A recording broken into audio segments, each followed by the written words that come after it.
Bonjour à tous et à toutes, oui, parce que des fois, il faut quand même que je commence par les hommes. Surtout qu'en ce moment, je parle de l'armée, j'ai l'impression que l'armée s'intéresse surtout les hommes. Quand j'entends des femmes parler de l'armée, elles disent jamais j'adorerais courir, me jeter dans la boue. Quoique les combats de boue, c'est quand même assez sexy. Non, moi quand j'entends les femmes parler de l'armée, c'est surtout, j'adorerais voir mon mec en tenue militaire parce que je trouve ça incroyablement sexy. Moi, mon mec, si je le vois en tenue militaire, je pense que je lui arracherais les vêtements et je le baiserais toute la nuit. Ou tout l'après-midi, ça dépend des goûts de chacun. Ouais, on n'a pas tous les mêmes disponibilités. J'en ai jamais entendu qui m'ont dit j'adorerais être mitrailleuse, fusilière, courir pendant des heures. Pour me mettre au garde à vous ensuite. Bon, là, je commence ma vidéo de façon ultra machiste et c'est parfait pour l'armée. Cette fois, c'est bon, j'ai mis un t-shirt militaire. Un capitaine de l'armée a utilisé un faux ordre de marche pour se déplacer gratuitement en transport public. Et vive la Suisse! Ouais, comme quoi, même les hauts gradés font des conneries, évidemment. Alors, ma dernière vidéo a fait 3 vues en 2 heures, un like et 0 commentaire. J'adore ce côté 3, 2, 1, 0. Ensuite, en 6 heures, elle a fait 4 vues, 2 likes et toujours 0 commentaire.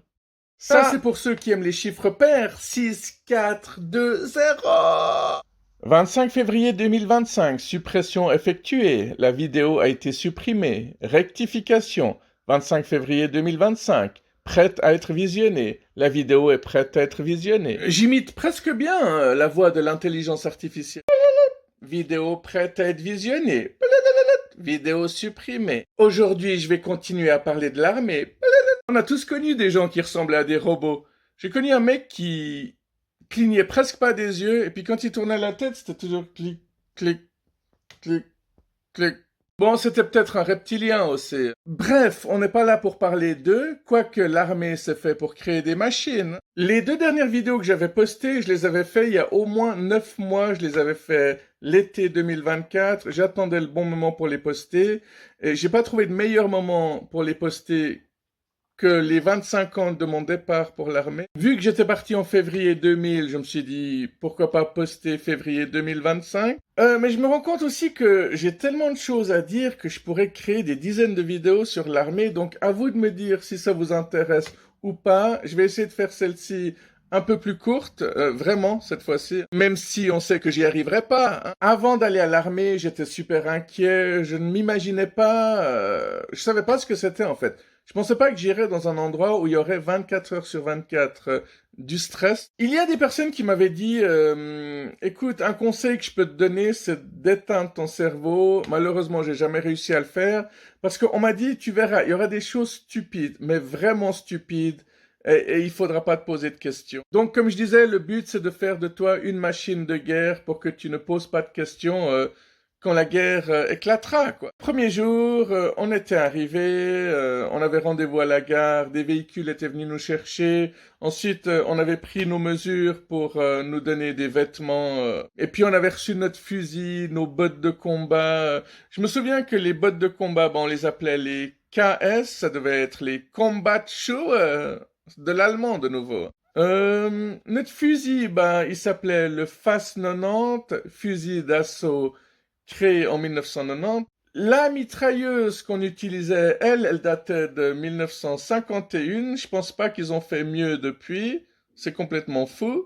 Je sais pas si je vous ai expliqué, quand on tirait à la mitrailleuse, ça tirait 16 coups par seconde.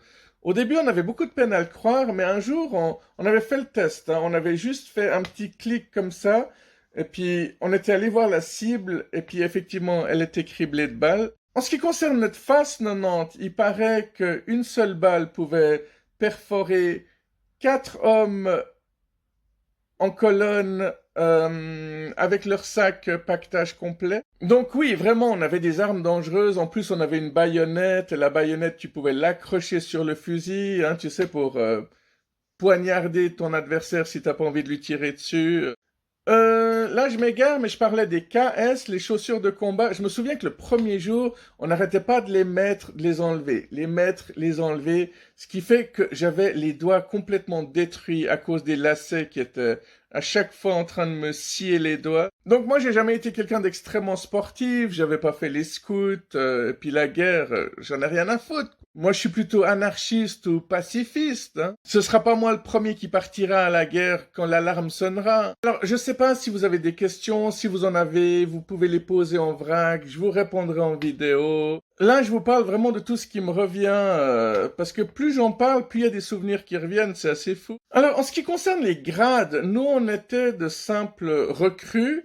Après un certain nombre de jours, tu deviens soldat, appointé, on appelle ça comme ça. Au-dessus de nous, il y avait les caporaux, mais maintenant je pense qu'on les appelle les sergents. Ensuite, il y avait les lieutenants, les premiers lieutenants. Après, où je commence déjà à avoir la mémoire qui flanche, le sergent-major, c'est pas très éloigné du premier lieutenant. Bon, après, il y avait le fourrier qui, lui, s'occupait de la bouffe. Au-dessus, il y avait le capitaine, et puis il y avait vraiment le commandant, et puis le plus haut, bah, c'est le général. Je ne pense pas que j'ai rencontré de général dans ma vie. Un truc qui m'avait marqué, c'est que j'avais l'impression qu'un grade sur deux étaient des vrais connards, et que le grade entre deux était un peu plus sympa. En gros, les caporaux, c'était des enfoirés. Les lieutenants, ils étaient plutôt cool. Premier lieutenant, vrai connard. Capitaine, j'aimais pas non plus, mais je me souviens que le commandant... Bref, on s'en fout. Là, je vous parle de trucs qui sont que mon expérience, c'est pas du tout des généralités. Je me souviens plus si c'était des conneries, mais bon, en Suisse, quand on fait le salut militaire, il faut pas qu'on voie le paume de la main, parce que beaucoup de gens font comme ça, d'instinct, mais ça, je pense que c'est un salut américain. On nous avait dit que les Belges, ils faisaient un salut comme ça, mais ça m'étonnerait beaucoup parce que il me semble qu'ils là, ils se foutent de leur gueule comme s'ils étaient en train de se flinguer. Bon, à vérifier quand même, parce que on sait que les Belges ne manquent pas d'humour, peut-être même à l'armée. Donc oui, chaque armée, chaque pays a son salut distinctif. Et il y avait un truc assez spécial, c'est que quand tu arrivais face à un supérieur, tu devais faire le salut et ensuite dire ce que tu avais à dire. Par contre, au moment où tu partais, tu devais partir en disant d'abord quelque chose et en faisant le signe à la fin. En gros, c'est un peu comme si tu ouvres une porte, tu dis ton truc, et en partant, tu dis ton truc, et tu refermes la porte. Ça, c'est pas mal comme moyen mnémotechnique pour se souvenir, hein. Quand tu t'annonces, ben, tu dois dire le nom du grade de celui que tu as en face, sergent-major, et puis après, tu dois dire recrue, et puis ton nom de famille, hein. Sergent-major, recrue, Bibo le Habib. Le Habib, plutôt, personne ne m'appelait par mon prénom Bibo là-bas. Il fallait dire notre nom de famille à chaque fois qu'on faisait certaines actions aussi. Par exemple, quand tu lançais une grenade, fallait aussi dire grenade avec le nom de famille. Non, il n'y a jamais eu d'accident grave pour ceux qui se poseraient la question, et heureusement. Je sais qu'une recrue avait laissé tomber sa grenade alors qu'il l'avait ouverte, mais un des supérieurs a eu le réflexe de le shooter au loin. Après, forcément, tu te fais punir, hein. Tu dois faire des pompes, des abdos, courir, de préférence dans la neige. Alors, notre fusil ne devait jamais être à plus d'1 mètre de nous, mais ouais, ça veut dire que si ton fusil est à 2 mètres de toi, 1,50 m, là, tu dois aussi faire des pompes. La punition est plus ou moins grande suivant le sadisme de ton supérieur. Mais en ce qui me concerne, j'ai fait très très fort. Mon trouble de l'attention a fait que j'ai carrément oublié mon fusil dans un stand de tir. Ça veut dire qu'on était déjà loin au moment où j'ai commencé à dire mais, mais j'ai oublié mon fusil.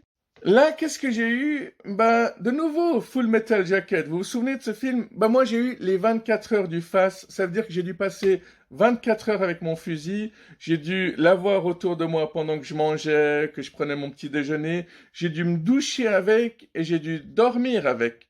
Bon, alors, le porter pendant que tu manges, c'est pas dramatique. Dormir avec, c'est pas très agréable. Par contre, pour la douche, je me suis dit, mais comment je vais faire pour pas le mouiller, pas le rouiller, hein? Alors, j'avais trouvé une sorte d'immense sac plastique transparent dans lequel j'avais mis mon fusil. J'avais soigneusement enroulé pour pas qu'il se mouille. Et puis voilà, quoi, je m'étais douché avec mon fusil à côté de moi. Est-ce qu'on s'est fait sodomiser dans les douches? Malheureusement pas, non. Ah, mais ça aussi, c'est le mythe. À un moment donné, c'est marrant parce que on avait nos gels douche dans des bouteilles plastiques et puis certains d'entre nous, on s'amusait à les jeter par terre et puis à demander aux camarades, tu peux me rendre mon savon, s'il te plaît? Mais en fait, on a plus déconné qu'autre chose. Il n'y a jamais eu de viol dans les douches, heureusement. Non, ma section, on s'adorait pas tous, mais il y avait quand même une certaine unité, et puis un côté très très sympa. Bon, tout a l'air sympa quand on en parle, mais sur le coup, je l'ai chié, quoi. C'était un des pires moments de ma vie, ça c'est clair. Mais c'est vrai qu'il y a cette solidarité, hein. Pendant les marches, quand j'en pouvais plus, il y avait les plus solides, les plus costauds qui m'aidaient à porter une partie de mon pactage. On faisait des marches de 20 km, 40 km, ça c'était pendant la semaine d'endurance. Il y avait des fois où j'étais vraiment en train de tomber sur mes genoux par terre, quoi. Ah, il y a un autre truc qui me revient. Je sais que dans une autre section, il y avait quelqu'un qui avait aussi euh, oublié son fusil. Enfin, il s'était un peu trop éloigné de son fusil. Du coup, le caporal euh, lui avait demandé de le suivre. Et il l'avait amené quelque part et il avait passé, je pense, tout l'après-midi à lui dire assurez votre fusil, désassurez. Assurez votre fusil, désassurez. Jusqu'à ce qu'il ait des cloques au doigt, quoi. Alors, le mec qui assurait, désassurait son fusil était couché par terre dans l'herbe, tandis que le caporal était assis sur une chaise longue. Pour tout vous dire, le caporal, c'était un ami à moi à l'époque. Il a jamais été mon supérieur à l'armée, mais je sais le genre de truc qu'il a fait. Puis moi, je lui avais dit, mais t'es quand même un salaud. Puis il m'avait dit, tu trouves que je suis salaud de moi m'asseoir? C'est normal, mais l'autre gars, il était quand même sur l'herbe, tranquillement couché. J'aurais pu lui demander de courir pendant qu'il assurait, désassurait. Puis effectivement, tout peut toujours être pire, hein. Quand t'es dans la merde jusqu'au bassin, tu dois être content de ne pas l'être jusqu'au cou, quoi, en gros. Le tout premier jour, le premier repas qu'on a eu, c'était une sorte de cliché, c'était du poulet avec des chips. Je me souviens que au moment d'ouvrir mon paquet de chips, je l'avais fait éclater, les chips avaient volé. Donc, il y avait toujours des personnes qui étaient de corvée nettoyage. Comme je me suis tout de suite fait remarquer, bah, c'était moi qui étais de corvée dès le premier jour. Bon, les deux autres, je pense que c'est parce qu'ils avaient le même nom de famille. Donc c'était plus... Il en fallait trois. Donc les deux qui avaient le même nom de famille et moi, c'était un trio parfait de nettoyage. Si jamais à l'armée, les quatre trucs qui étaient intéressants, c'était la transmission, la cuisine, les sanitaires et chauffeur. C'est les trucs où t'es un peu planqué et transmission sanitaire, c'est des trucs qui sont un minimum constructifs, hein. Bon, il y a 25 ans, l'école de recrues durait 4 mois. Ensuite, on y retournait tous les 2 ans pour 3 semaines. Maintenant, je ne sais pas du tout si c'est une année complète ou si c'est 6 mois. En tout cas, il y a fort longtemps, tu terminais l'armée quand tu avais 50 ans. Ensuite, ils avaient baissé à 42 ans. Pour ma génération, ma section, c'était jusqu'à 33 ans. Donc, c'est à 33 ans qu'on a rendu l'uniforme, le fusil et tout ce qu'on voulait absolument pas garder.